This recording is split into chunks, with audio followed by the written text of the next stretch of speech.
All right, guys, welcome back to our podcast after the cookout. I'm Patrick. Now, Marvin. Today, we're going to touch on the topic of mothers since Mother's Day is coming along here pretty soon this weekend. So, we're going to talk about just mothers. We're going to start off by talking about how our mothers influenced us in our life and then kind of go from there. So, I'll start.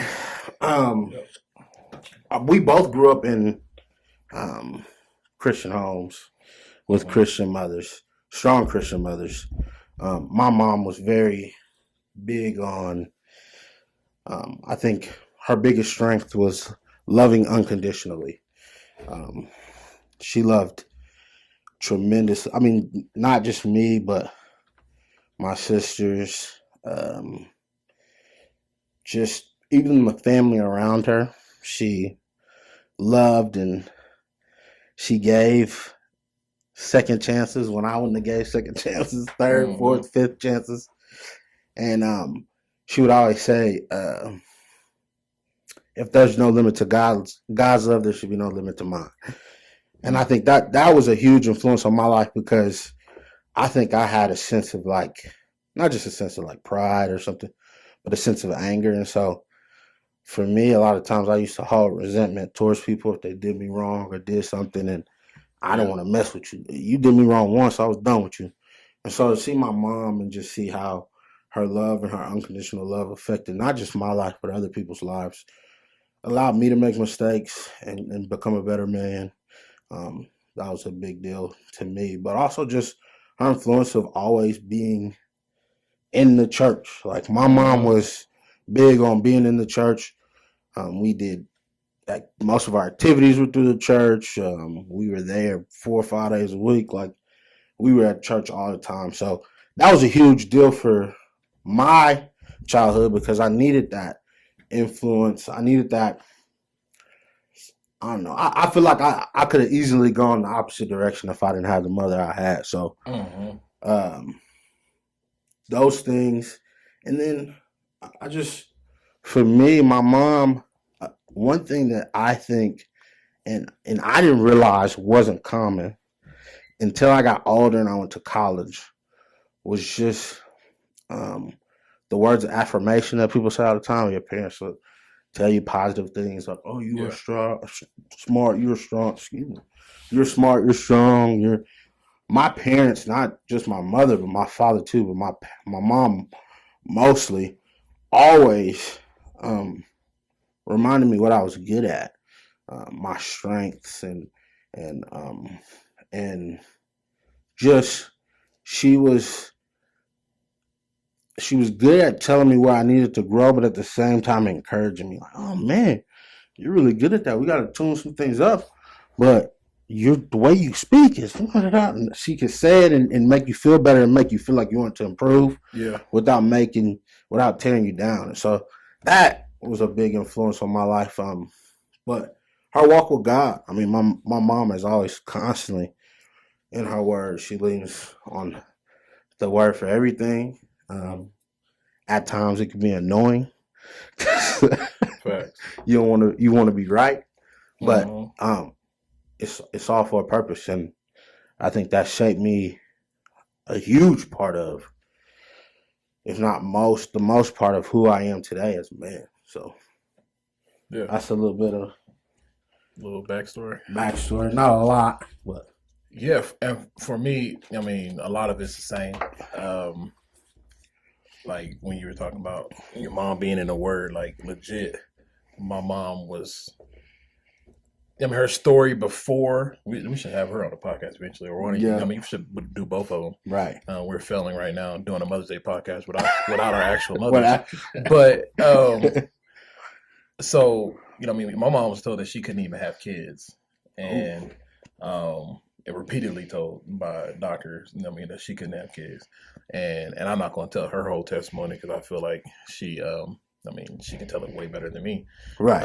I've used it several times in ministry, using her example. But she was told that she couldn't have kids at all. And so even when she was pregnant, she was told that she wasn't pregnant. Her story is a trip. Her story is a trip. But when she was pregnant with my brother, she was told that she wasn't pregnant and all that. And so, I mean, just the mere fact that she is a mother is already a miracle in itself. Right. That she got 4 kids that are, that her and my dad, raised and did an amazing job with raising us. And so she had nothing else to lean on but the word. Like in that process of trying to have a kid, there's a passage in I think it's First or Second Kings where the prophet, I think it's Elijah or Elisha, so it'd be one of those kings. One of the First or Second Kings, and it was either the prophet Elijah or Elisha, where he's talking to a woman. And he's telling she had been taking care of him and blessing him every time he came to her town, and so she had he had said, asked like, what did she need? And his servant found out she didn't have no kids, and he said, by this time next year you shall be embracing a son. And so when she read that, she said she like heard it just from like it jumped off the page in a whole nother way, and so she was like, well, if I'm gonna be holding a son this time next year, I need to be pregnant now. And the doctor was like, you're not pregnant. And then she took a test. The blood test said she wasn't pregnant. She took a urine test. Urine test said she was pregnant, but the blood test is supposed to be more accurate. Right. But she still had to hold on to that word. And then the doctor actually came. And so the person that read the blood test was a nurse or something. And the doctor came back into town or whatever, however the story goes. And I said, I don't know who read that test. This is after like a long weekend. He said, I don't know who read that test, but they read it wrong. And so, but it was just like this battle of like, who are you going to believe? Like, whose report are you going to believe? And so there was some struggles in that weekend and everything. And so, like I said, the mere fact that she is a mother is already a miracle in itself. And so, like, she took on motherhood, like she just made it hers, you know what I mean? And so she was a stay-at-home mom for the majority of my childhood. There was like some brief spurts where she went to work, very brief, but most of the time she was with us. And so and then they had their catering service. One thing that you guys are going to hear, and I cannot do nothing about it, is the train. We live in Newton, Kansas. There's about 53 trains that come through this town. I'm not going to edit it out because I'm not that good at editing. So there's a train that's going by this old hospital that we're at right now at New Jerusalem Missions, and y'all just gonna have to deal with it.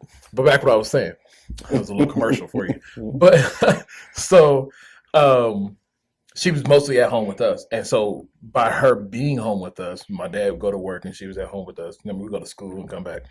Like, she took, like, ministry started at home. Right. And I think that's the issue that I think a lot of people struggle with. Like, you always hear, like, PKs, they be on some different stuff. Like, pastor's kids be on some different stuff. And it's like, well, why? Like, yeah, I know that they fight. I mean, they go through a different level of attacks because their parents are in ministry and everything. But at the same time, ministry starts at home, and my mom took that to a whole nother level. She may not be an ordained pastor or anything, but she's definitely a minister. And man, it'd be times where she would just be like, we'd be outside. Hey, come here. I got to tell y'all what God told me. I'm like, bro, we outside. Like, you can't just cut off our playing time. Right. And we would come in the house and she would just be like, look at this what God, and then she would just pull out the Bible and just start reading it and telling us what the Lord said. And then, or she'd be like playing like, I don't know if you ever heard of Ion Lock. She's a pastor or bishop. Anyways, Bishop Ion Lock. I've heard on probably all her sermons before. I mean, on the tapes, the cassette tapes. She put the cassette tape in, and we'd be listening to it. And we're like young kids, elementary school, and she's like reading King James Bible to us. Like, we're not New Living Translation or any of that. Right. Not even New King James. This is King James Bible. Thou, this is, and thou art. Right.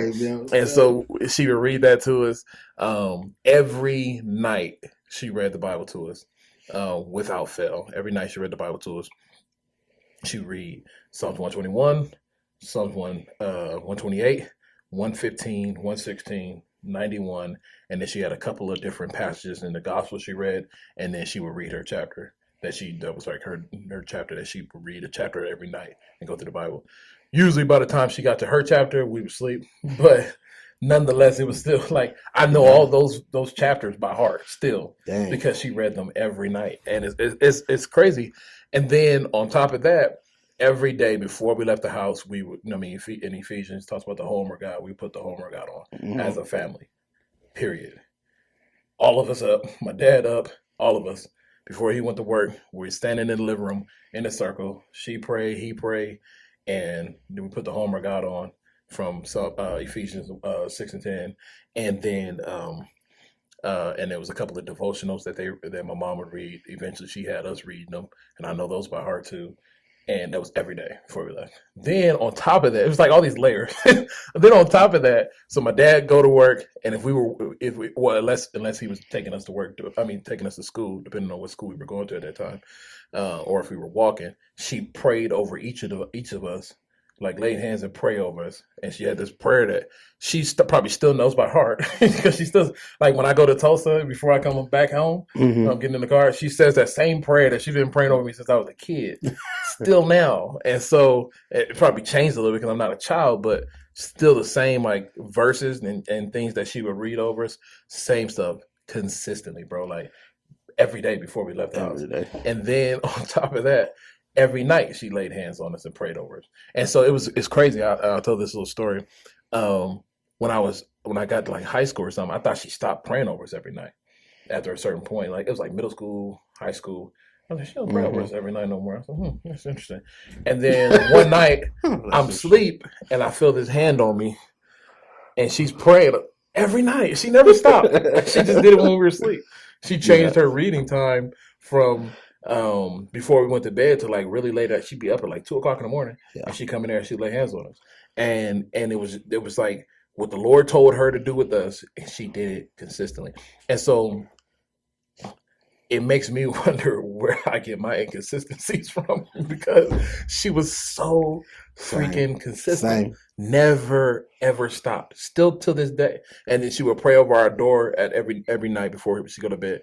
Still to this day, she prays over her door, and then she says a prayer over my door, my brother's door, all my aunties. She prays this like she's standing like I was just there this weekend, and I was laying down on the mattress in the living room, and she's standing there and pray over the door for like 10 minutes over all these people that the Lord's given her to pray over and pray over their household. So she's praying over like our old bishop that when the church we used to go to, she's praying over my cousin Daryl and his family, and praying over my aunts and my uncle, praying over everybody's house, like every night, bro.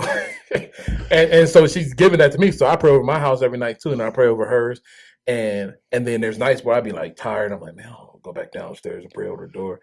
And then I'd be like, my mom's doing it. Like, bro, you can go. like suck it up, bro. And so she set that standard for us on like a real relationship with God. Like we used to have prayer meetings at the house. It'd be random people that she would meet at the school when she was picking us up. That would come to the house and she'd be praying and ministering to them. I don't know how many women that have come to my mom that were struggling with the same thing and couldn't have children, and she prayed for them and ministered to them, and now they have healthy families. Like my mom she's legit, bro. Like, and I still to this day I don't know anybody that is that consistent. I mean, like you said, your mom is too. That is that consistent with reading their Bible every single night. Every day. I preach on a frequency, and I still struggle with it. But then I know my mom is reading, and I'll be like, because I'll be popping through the Bible and going back and forth and stuff. Right. And then I'll be talking to my mom, and she was like, "Oh yeah, I'm in Isaiah tonight." And then be a couple months later, "Oh yeah, I'm in James." And then be like, "Dang, you almost going back around." I've probably been to the Bible 30 plus times, and she just one chapter a night. And she always says, if you read too much, then you might burn yourself out. She said, one chapter. She said, it might be even a good chapter. You'd be like, I need to find out what happens next. You're like, tomorrow night, I'll find out. Every night, bro. It's consistent. I mean, you sound like you're about to say something. Nah, but it took you talking about it to make me. My mom did a lot of the same things. We did devotion every morning. Mm-hmm. So every morning we would have to wake. I was homeschooled. So our morning meetings, like you would do at your school, was devotion. We had church every morning. So my mom would wake up before us. So we had to get up at like 7 to do our devotion. And my mom would wake up hours before us. Be like your mom was up late. My mom woke up at like 4 in the morning. She would do her devotion. and then we would read through the Bible. We read through the Bible through the devotion all the time. I used to be I used to get in so much trouble because I'd be falling asleep. Mm. But every day, it was every day. And then days my dad was there, like, because my dad would be gone.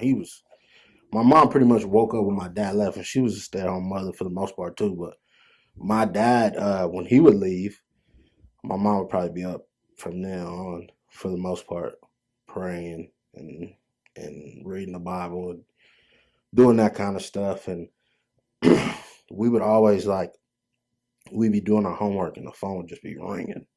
Just ringing. Different people calling my mom, asking for prayer and asking for different stuff. And it was, as a kid, I remember thinking that was normal. My phone dropped. Nobody. I used to think everybody call you when you're in the door. Everybody call you. Like the house phone was ringing. No, I mean, I have my friends. My friends do call me for prayer, but not like mom every day. Somebody, even my friends, my sister's friends and my friends and their friends will call my mom for prayer. And it was weird because it was like sometimes they would call us for prayer for things we hadn't even talked about. You didn't even know about it yet. Talk about you supposed to be my friend. But that influence was big. Yeah, and it's the same thing. Like my mom would, she prayed, bro. Everybody would come to my mom for prayer, and it's just a testament on their relationship with the Lord that that they knew that Ramona can get a prayer through. And it's a testament, but then also it's like a sad part for some people where we don't be thinking that we have access to God too. But it's just like some people. My mom has like you said, your mom too has that gift as a prayer warrior where they can pray you through. And my mom and my grandma, man, when they got together, bro, it was like, these all stars. These are prayer all stars. Heaven's coming down into the room today. And we would have prayer meetings, bro. Even my uncle's church, it was birthed in those prayer meetings where we would have at the house. And my mom used to call them breaking breads. They would make a meal, and they would have prayer and Bible study. And it was this is what I grew up in. These people be in my living room, and sometimes we had to be in there. Sometimes if it they knew somebody needed some deliverance prayer, all the kids get out. I'm like, all right, cool, we out of here. Yeah, but this is what we grew up in. We would be constantly in prayer. And my mom always knew that that was one of the lessons she called breaking the bread. Finding cooking a meal where people would come together and fellowship. And that's one of her gifts too, is cooking, bro. It's my mom throw down. She throw down. Her and my dad together, it was a dynamic duo. That's good. My body is a testament to how good my mom cooked. And it was that's one of her consistent things too. It was just there was always a meal. She's at home, and just because she was at home doesn't mean that she ain't had nothing to do. She'd be praying for people, cooking at the same time. The house was always clean. We always got our homework done and stuff because she was there and she was consistent and persistent on us. I hated doing my homework at home. I would try to do my homework at school sometimes. I didn't have because I write trash. My handwriting is trash. And so my mom would make me literally write all my homework on a notebook paper and then transfer it to the worksheet. I used to be so pissed. Bro, that's so dumb. But she would take your time to do it because nobody was reading that chicken scratch. You know what I mean? And so she would edit and write my spelling words. I still can't spell to this day. But writing my spelling words and all that kind of stuff. She was involved in everything with us. There wasn't nothing. And so it created a relationship. And I was talking to somebody about this recently where it's you can't be gone all the time and then think that you can just discipline and then think that your relationship with your child is still going to be good. You know what I mean? A relationship is like a bank account. If all your interactions are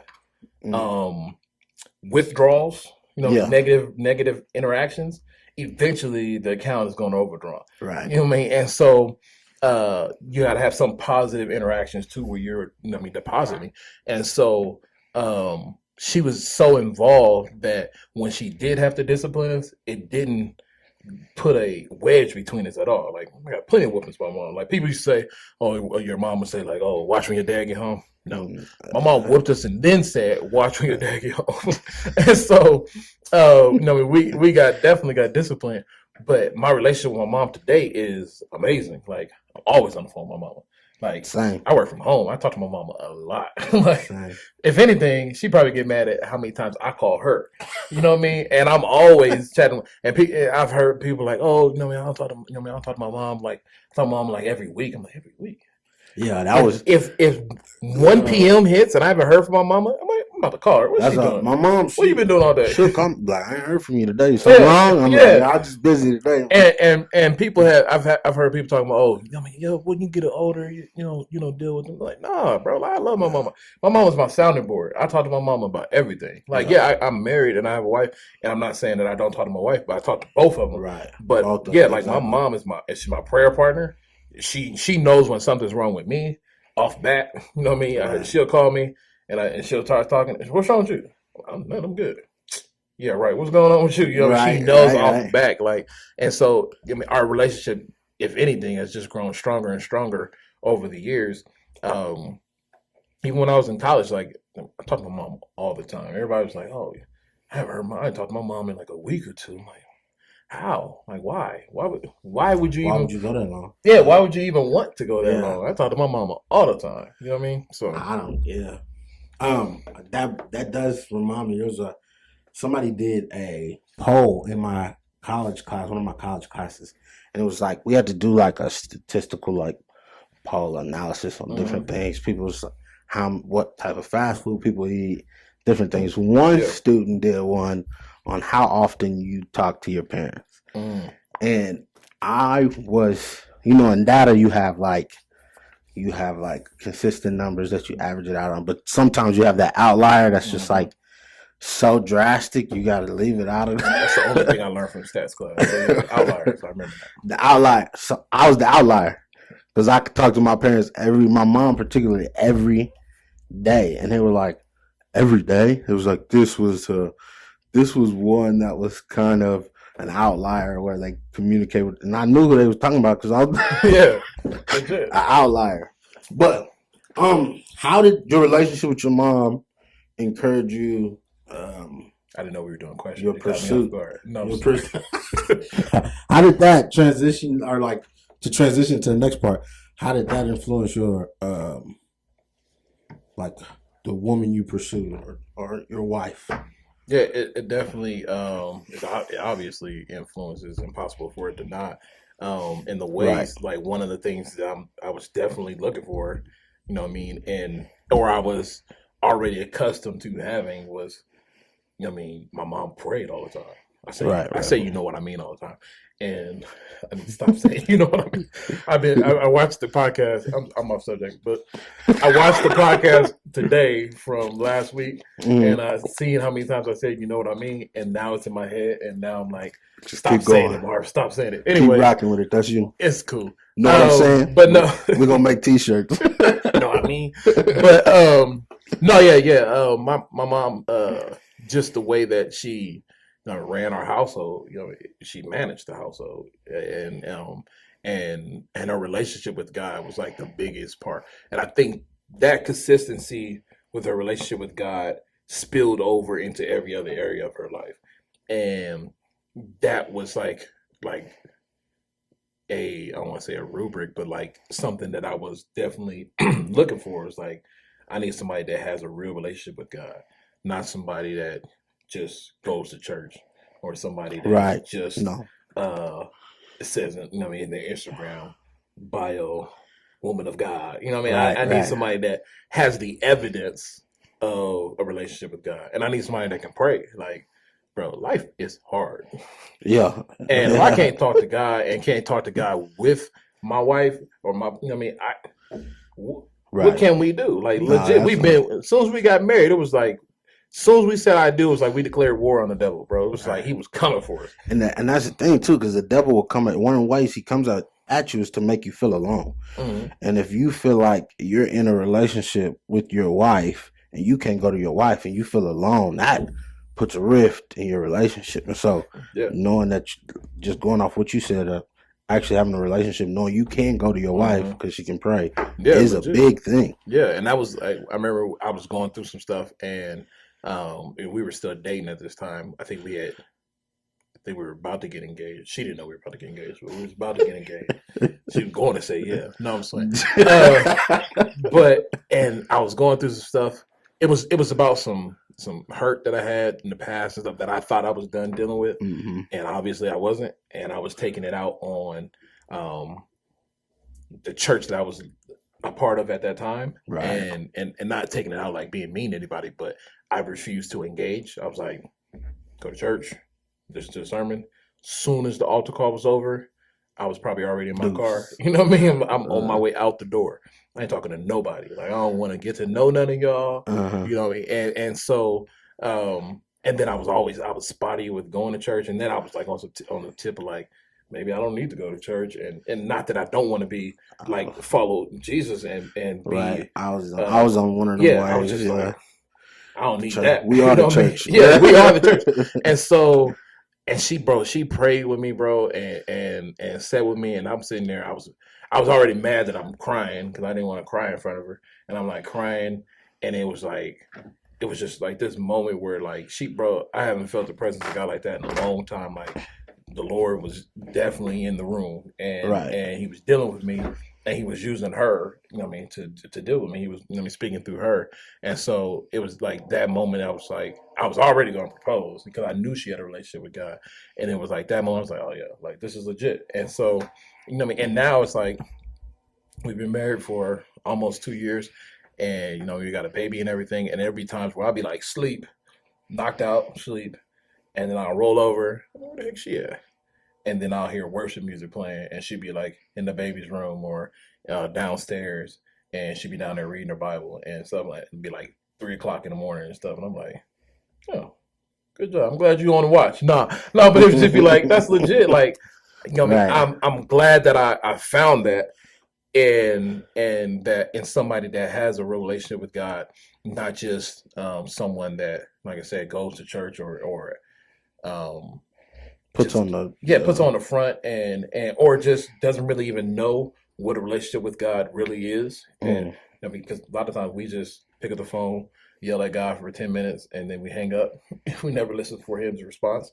And so somebody that actually can hear the voice of God and knows His voice and can distinguish between His voice and their own thoughts and the enemy. So definitely influenced it. I think for me, there's a lot of things that influence it from a non-biblical perspective. Like my parents are ultra competitive with each other, and so my dad and my mom would do things all the time. That's probably why I'm competitive, because I would always see my parents compete in different things, and they were ultra competitive. They just did things with each other, and I wanted that. I wanted that natural back and forth with my wife. And a lot of people who will see me and my wife, they won't understand our relationship, our back and forth. And sometimes they'll think it's like it's like uncomfortable to them, because it's like, are they arguing? Are they? And it's just us going back and forth. That's our style of comedy sometimes. Now sometimes, I mean, it is a like she's upset, and but I'm most of the time though that is our style of communicating with each other and playing with each other and knowing each other. But I think the biggest thing for me and what I seen in my wife that I knew, because like there was just things I didn't know I was looking for until I found my wife. And a lot of those things came from like how I was raised. Yeah. And the biggest thing was like my mom's heart on like doing for others. So some people might even say this was my mom's weakness, because my mom did anything she could. She moved on what God told her to, and she believed for the rest. So like my mom is that kind of person. Like she's going, hey, I got $20. God told me to get us $20. I'm gonna get us $20, and I'm believing by faith that if that's what He told me to do, then we gonna have something else. Yeah. And so that might be a weakness to some people, but that's really like standing on faith. And so, um, I seen that when Michaela and I were talking, we weren't even dating. I seen a lot of that in her, standing, even her relationship. She didn't grow up in the church like me, so she grew up in the church. She went to church every Sunday, but like she wasn't there 5 days a week. Like I was there 5 days a week, so it was different for her. Like her just her relationship with the church was a little different. But when I seen how she interacted with people, um, she didn't even like I see it in her more than she sees it in herself.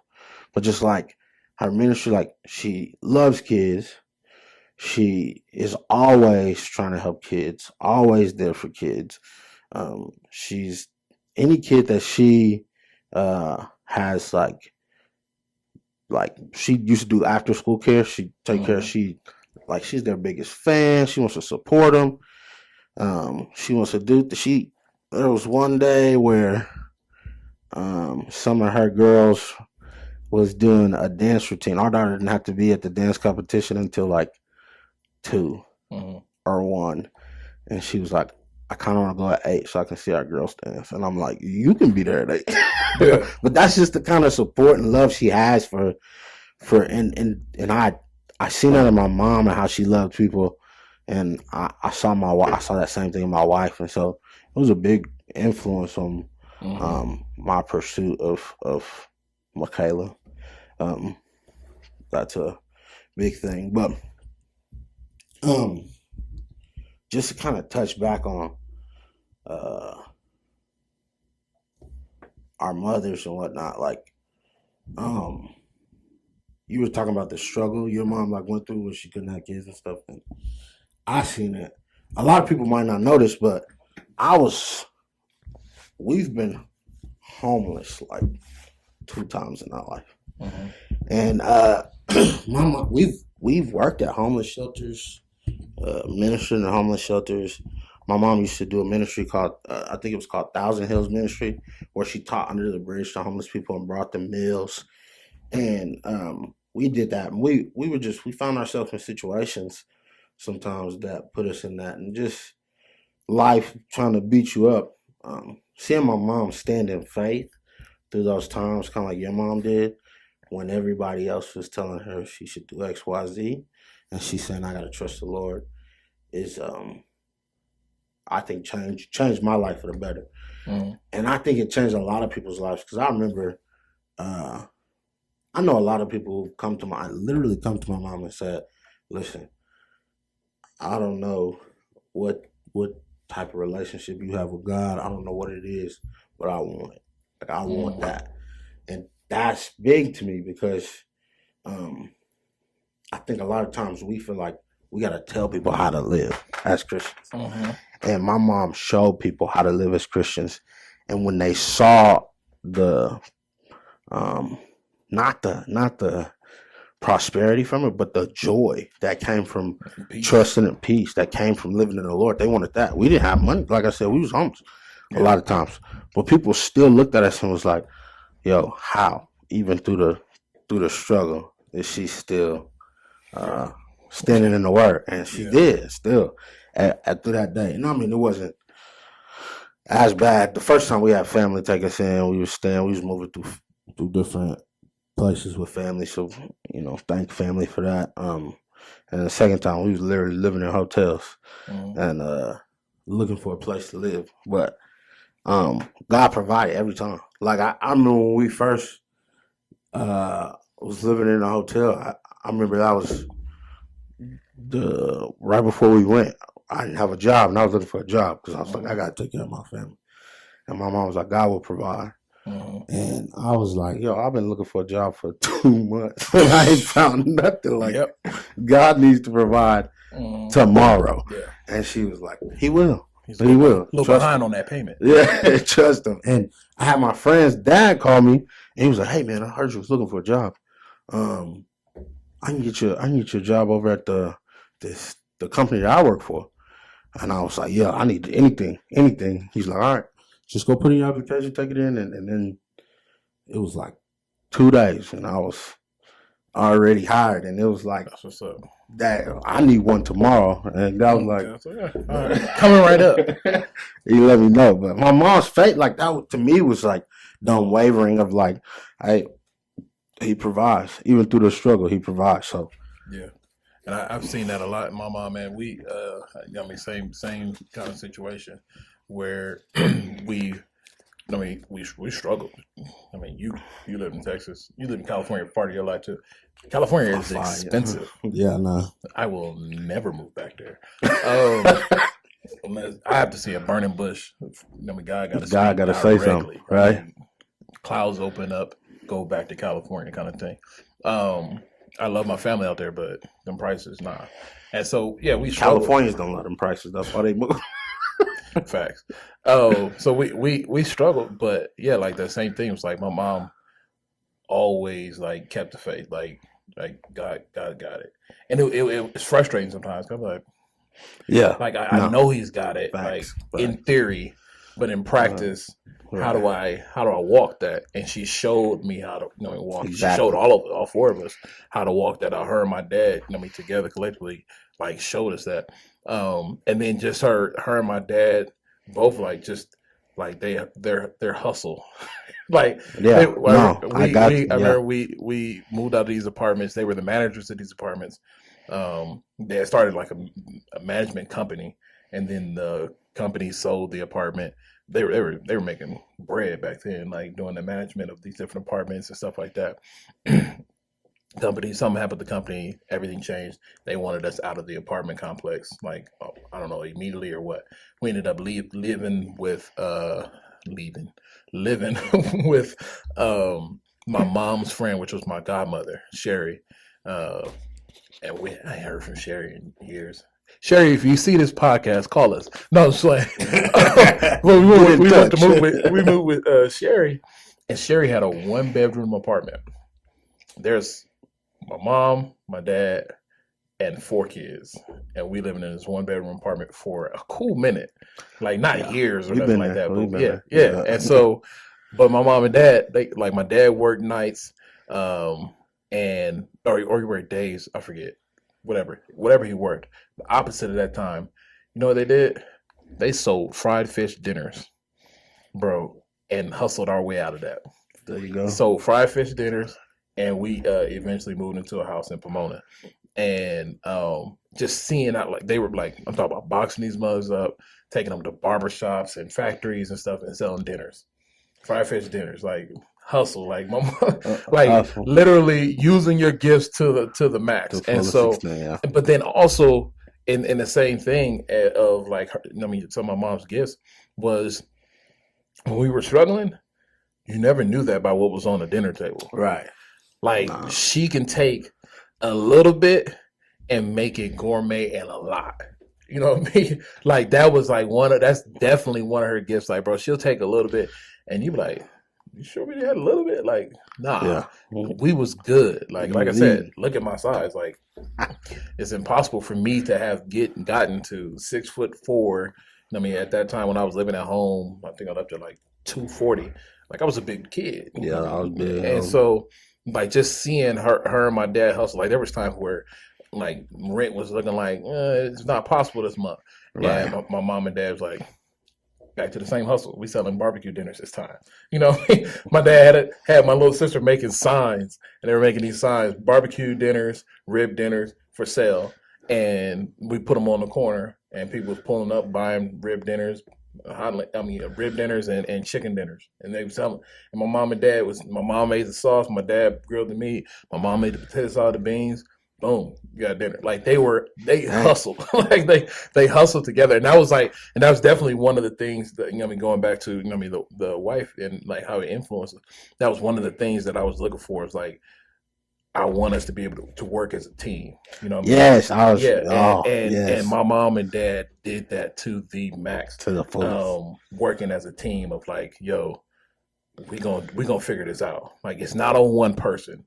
It's on both of us together. We're gonna figure this out, and they did that to the max.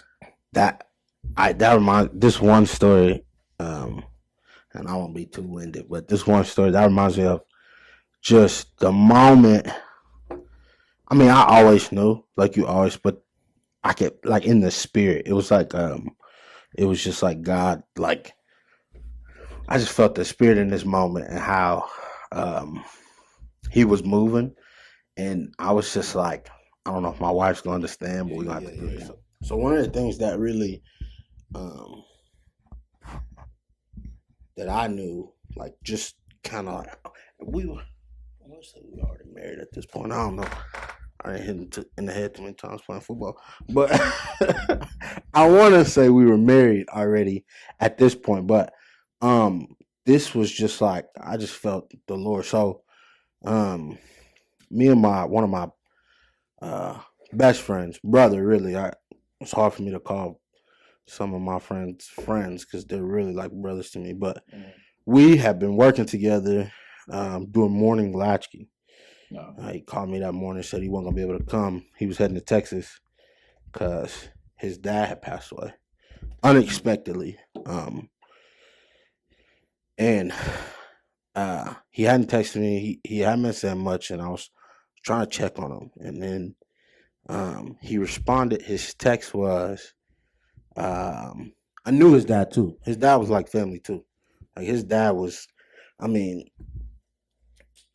one time we broke down in Dallas. We asked his dad to help us because my car wasn't working in college. And his dad was like, "It's the alternator." We was like, "Nah, it's not the alternator." He's like, "It's the alternator." He went and bought an alternator, got a trailer because he knew he was gonna break down on our way there. But no, but he was like, I mean, he changed my alternator. He picked me up. He feed me every time. Like he was, I mean, he was a big part of my college life. I had a lot of good people like that in my life, but when he passed away, like that was, I mean, I knew him too, even though that was my brother. Um, and I wanted to be there because he hurt. I also knew I was close to the person who was passing, but my friend texted me, and the only thing he texted me was the the funeral is gonna be on this day, and it was like real soon. It's gonna be real soon, and I go to work, and I'm at work for like a couple hours, and I like see my wife, and I'm like, I hadn't seen my wife yet, but I read that message and I said, I gotta go to Texas. Like that's what his dad was. So I gotta go to Texas. I gotta be there for my brother. Even if all I am is right next to him, so he's not alone, I gotta be there for my brother. Mm-hmm. And I just felt that in my spirit. I just felt that in my spirit, right? And I was like, now I gotta tell my wife that I want to go to Texas. And Yeah. we ain't got a lot of money. Now we're gonna have to rent a hotel. We're gonna have to, and so I had to discuss that with her, right? So then I go up to the front and I tell my boss, the principal, and I said, "Hey, I'm gonna have to take 2 personal days. I know it's not my family, so I can't take any bereavement or whatever. But I said I'm gonna have to take 2 personal days." Mm-hmm. And she goes, "Well, your personal days might not get approved." I said, "Well, then you gonna have to fire me, because I have like this is what God's telling me to do." Yeah. That was another moment. I'm like, "Yo, I hope she'll get mad at me, right?" So then I see my wife, and before I even say anything, she says, "I already booked the hotel. I already went and filled up the car. We're gonna leave as soon as we get out of class." And I was like, She was your rib. bruh, she was there. The Lord had spoke to her. It was the teamwork, like you said, with your parents that you like you wanted that in a relationship, but that in that moment, I was like, this is my wife. Like this is who I'm gonna be with forever. Because we was on but we hadn't even talked. We was on the same page. We knew what like and I knew like in that moment I was like, God, you're telling me this, but you're going to tell it to my wife because this is a lot of the things that could happen could affect us long term. Mm-hmm. And I don't even like I don't want to tell her, yeah, I might lose my job just so I can be next to my friend. friend. So be in the room. Be in the room, but I knew I needed to be there for him, and he was there for me when my father passed. That's just the kind like that's the kind of man he is. But um, that wavelength we was on, I just knew like even then, um, I was in love with this one. I was like, that is what makes our relationship special is that we um are one when it comes to, especially when it's spiritually motivated. I don't think there's ever been a time spiritually where I've been moved where we were not on the same wavelength. And so I really, that was something big that I was looking for. Like you said, that teamwork, that connection, just know like that next step we take is gonna be together. Like I'm not pulling you, I'm not dragging you along on my next step. Yeah, yeah, man, and that's I feel you. And we can kind of go ahead and wrap up from there. But um, those stories and things that we shared um, about not only our mothers, because now I mean, our not now, I guess for a minute, your wife's been a mother. Yeah, yeah. My wife's been a mother for about 6 months. But I mean, it'll come. This episode will come out on Monday after Mother's Day. After, yeah.